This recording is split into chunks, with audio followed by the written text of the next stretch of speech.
Now, a little over a week ago, I asked all of you, what do you think is the greatest Daytona 500 in NASCAR history?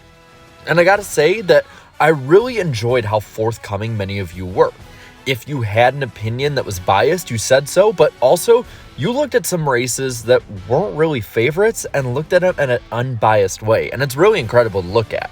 So without going any further, let's just get right into it. Draco Arton says the 2001 Daytona 500 minus the tragic ending. The racing was competitive, the aero package was great, and the big one was one of the most insane wrecks in Daytona history. You know, I gotta say right now that this was actually the highest voted of any of them. The most comments, highest liked, all that. And it's not because NASCAR fans have bloodlust. It's because of what Draco says here, is that it was a great race before that. The storylines were amazing. Fox's coverage amplified how good the race was. And had Dale Earnhardt survived his crash or finished third behind his son and best friend, then you would see this possibly being on the same level as the 1992 Hooters 500 when it comes to legendary races in NASCAR history. Unfortunately, though, we didn't get that, but I love the fact that so many people appreciate how good of a race this actually was before the last corner of the last lap.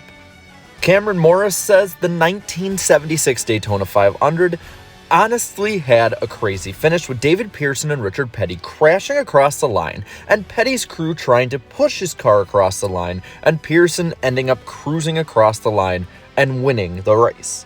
That must have been interesting to see watching it back in the day. I gotta say, yeah. And that's one that I think is really forgotten when it comes to great Daytona 500 and great Daytona 500 moments. David Pearson and Richard Petty were the best drivers in the first half of NASCAR's history. And you know what? This race right here, in my opinion, is the epitome of their battle. They didn't mean to wreck each other. They were just racing hard. It was just incidental contact, racing for the biggest prize in NASCAR aside from the championship. And I really think that this needs to be highlighted more, especially since when you look at it, it's almost 50 years old. Blood72 Productions says, I honestly have always liked the 2012 Daytona 500. It had its chaos and bizarre moments, and some of the best teamwork we've seen out of any plate race besides the 2008 Daytona 500. And I agree with that. What Roush Fenway Racing did that night with Matt Kenseth and Greg Biffle was amazing, and I don't think enough people really give those two drivers credit for how well they raced together. Roush was going to win that race no matter what. It just was a question of whether it was going to be the 16 or the 17. But the thing about this race is the racing itself wasn't all that great compared to other Daytona 500s, but the moments were, and that's what makes the Daytona 500 so special. You had the first Monday night Daytona race. You had one of the highest races ever. You had the jet dryer crash. You had the long red flag. You had Dave Blaney. You had all of these great things happening with it, and it makes it one of the greatest races ever in NASCAR. Jacob Wilkins says, gonna have to go with 2007, at least as a personal favorite, as that was my first in-person NASCAR race and it was a heck of an initiation. The ending is what everyone remembers, but I remember Michael Waltrip stalling out, coming to a stop in front of our seats on the backstretch, rest in peace backstretch grandstands, agree with you there, man, and taking a solid 30 seconds to get it refired and back in gear. Certainly did not expect that. That's the thing about going to your first race is there's things you're just going to remember that nobody else will. I know when I went to Michigan in 2006, the first thing I remember when looking back on it, aside from the racing itself, is Kyle Petty being absurdly slow that day. And that's the thing is that you being at that race is you being in a piece of history. So you have an even more special race to look at than most people when you talk about your first race. Panda says the 2011 Daytona 500. The racing was good, the finish was amazing, and watching my boy Trevor Bayne win it was insane and such a cool thing to watch. You know, that's something that I really look back on when it comes to this race and say, wow, I can't believe Trevor Bayne won that, especially seeing how it really was a one-hit wonder win. But the thing about the 2011 Daytona 500 is it was part of the tandem drafting era. And while I personally was not a big fan of that era, I gotta say that this, along with the Talladega race that went after it, was probably the best showings this package ever had. And it had everything go right, had so much chaos, and in the end, really kicked off and set the tone for the way the 2011 season would be. This is a race that, even over a decade later, I still hold dear to my heart. 48 Nation says, the best one that I have watched and was alive for was probably the 2016 Daytona 500. Great racing through the race, no major crashes, and a fantastic finish. And I know what you mean by no major crashes, but as an Earnhardt fan and seeing a lot of Elliott fans out there, this one hurts. But I gotta say that this is another one that is kind of like the 2007 Daytona 500. A race that did get spread out. A race that was relatively calm in the first half, turning into an absolute grind and just mad dash to the finish. You had 30 cars or so in that lead pack going to the finish, and seeing Denny Hamlin make his hard charge to the front and then pass Matt Kenseth and beat Martin Truex Jr. for the win in the closest Daytona 500 ever was absolutely insane to see live. And in my opinion, this was sort of like the passing of the torch, or the start of the passing of the torch, between he and Dale Jr. when it came to who the most dominant superspeedway racer was in the mid-2010s. Chief Camber Music says, 2001 was the best 199 3/4 laps I've ever seen at Daytona, but my overall favorite is 2004. The battle that went on between Junior, Stewart, and Busch was legendary, and that's something I think is missing from a lot of Daytona 500s nowadays. The giant packs are amazing and breathtaking to watch, especially in person, but something else that was amazing to watch that really got lost, especially at the end of the COT era onwards, was the fact that a lot of these superspeedway races would come down to just a few drivers, and seeing the way that Junior had to calculate moving past Stewart with Kurt Busch doing everything he could to not help him was one of the most amazing drives that I think a lot of people don't appreciate because, quote unquote, it was a boring race. So this is one I really think people should look back on and really appreciate more than they do. Asteroid says, hitting one out of left field, 2019. Speed Weeks up to that point was absolutely horrible and could have been considered one of the worst ever. There was absolutely no reason to expect an amazing, let alone good Daytona 500. Yet, that's what we got. JGR's 1-2-3 after the death of JD, the underdog stories of Priest and DiBenedetto, etc., the race had it all and nobody saw it having anything.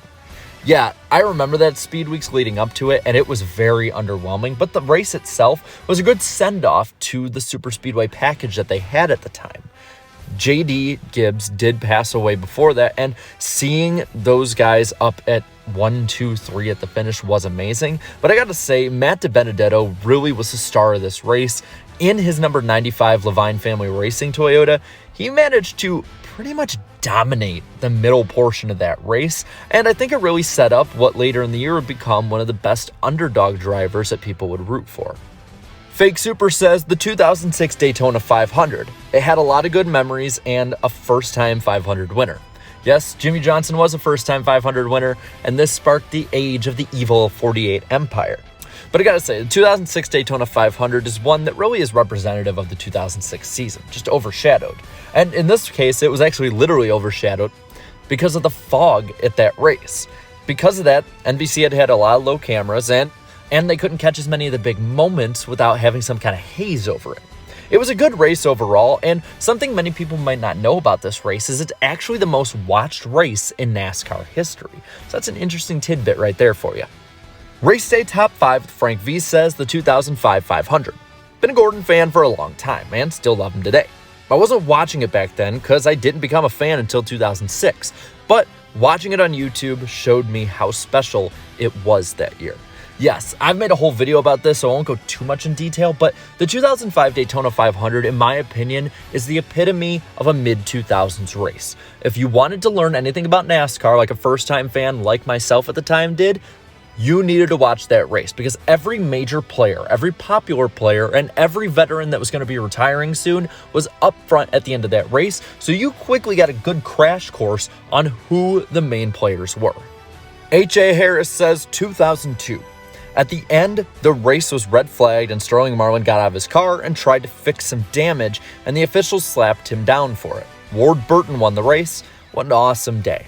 Now, I gotta say, this is one of the most underrated Daytona 500s, and I wish more people would give it the credit it deserves. It didn't have the great racing that 2001 had. It didn't get rained out like 2003, and it didn't have popular winners like 2004, 5, and 6. But the thing about 2002 is that the racing itself was ultra competitive. There was great storylines to start the year, like Stewart's blown engine, putting him at the back of the pack to start off the season. And there was also some good underdogs up front. Yes, Ward Burton won, but Elliott Sadler was up there as well. But of course, everyone will remember it for Sterling Marlin trying to pull out a fender under a red flag and getting dinged for it because, well, there were 15 million people watching him do it. Who Swiss says the 2010 Daytona 500 was my most memorable 500 due to the insane 52 lead changes. But in the end, it was Jamie Baby who took the line and synced the competition in a thrilling green-white checker. This race was great because the COT package at the time really lent itself well to superspeedway racing, especially at Daytona before the two-car tandem was involved. So there was plenty of hard pushing, the cars were insane and slick to drive because of the old surface, and on top of all of that, you had a bunch of underdogs and underperformers up front going for the win. McMurray did get the lead with 1 to go, but the hard charge of Dale Earnhardt Jr. is what many remember as well, as he went from 10th to 2nd in about a lap. Then you also have to add in the long delay because of potholes in the track, and you have one of the most memorable 500s, and it's amazing to me that it's already 12 years old. Joshua Sikora brings up a good point by saying the first one. We wouldn't have the Daytona 500 without that amazing finish. Yeah, not many people have seen much of that race, myself included, but the finish itself is what sets it apart as one of the greatest starts to a racing tradition that NASCAR has ever had.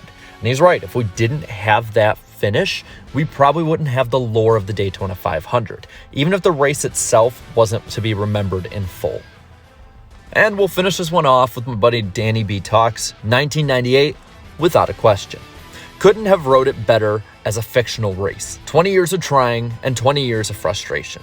It's really hard to beat Earnhardt finally getting the big win he wanted for years after accomplishing almost everything else. And again, like I said before, this race really was the cherry on top of the sundae for Dale Earnhardt's amazing career. He had accomplished anything and everything before this point, but for some reason the 500 always eluded him. So to see this moment live on in fame and just in awe for NASCAR fans for generations past it is really good and wholesome to see. And that's really it. Those are what my favorite comments were from this post. But now I want to pass it on to you. What do you think the greatest Daytona 500 is? Let me know down in the comments below. While you're at it, leave a like in this video, share this video, and subscribe to my channel for more great NASCAR content. To all of my channel members, thank you so much for your support. I really appreciate it. And going into the season, it's going to be a whole lot better going forward. So until next time, have a good one.